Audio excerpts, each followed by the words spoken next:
Good afternoon, my name is Steve and I'm going to help you fix your Honda HRX 217 lawnmower. This video is going to be unique as you will never see a video of the lawnmower, but I am giving props to everybody that helped me out on the YouTube channel. I basically followed 5 different videos of people who assisted me in fixing my problem. My main problem was the lawnmower would not start. If I let it sit for a while, it would start and then run for maybe 10 to 20 seconds and then die. So I followed the links below. I will put each link in this video below.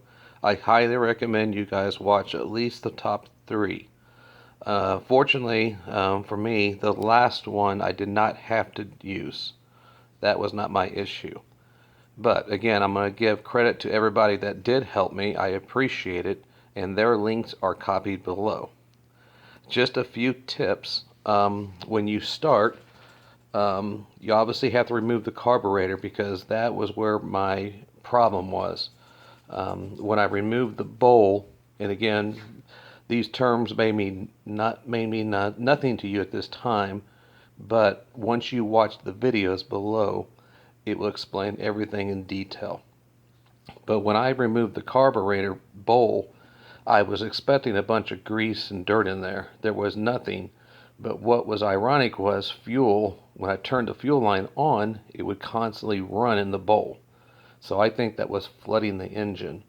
So what I did was I obviously removed the fuel line from the carburetor. Be careful. There's a little clamp on it, a real small clamp.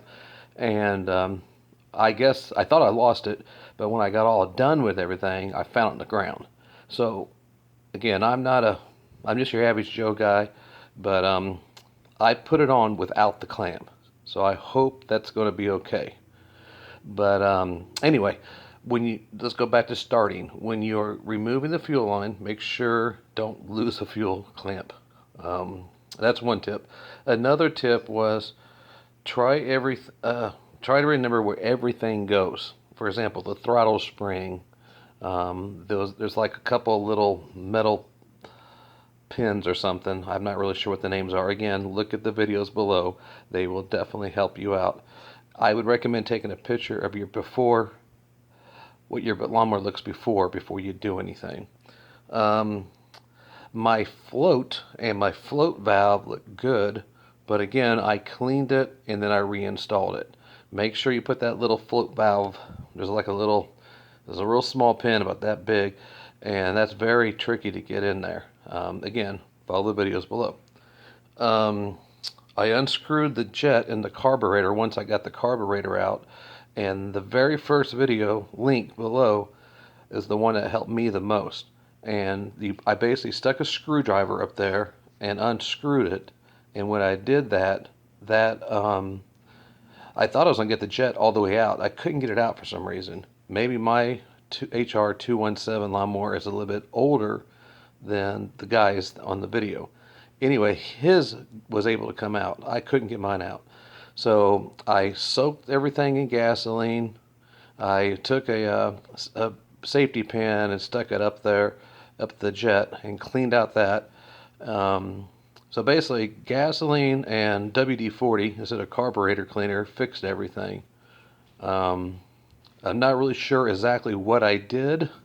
Maybe it was just luck of the draw. Something was loose. But when I put everything back together, it worked. So instead of just letting it run for 10 minutes, I went ahead and started and stopped it a couple of times and actually cut the entire grass with it for about 45 minutes, and it worked with no issues. So hopefully, if you're watching this video, I highly recommend following the 4 links below. Those guys helped me out tremendously in fixing this issue. Most people would have just gave up and bought a new lawnmower for $300, $400. I did not do that, and I highly recommend you guys following the links below. Thank you. Have a great day.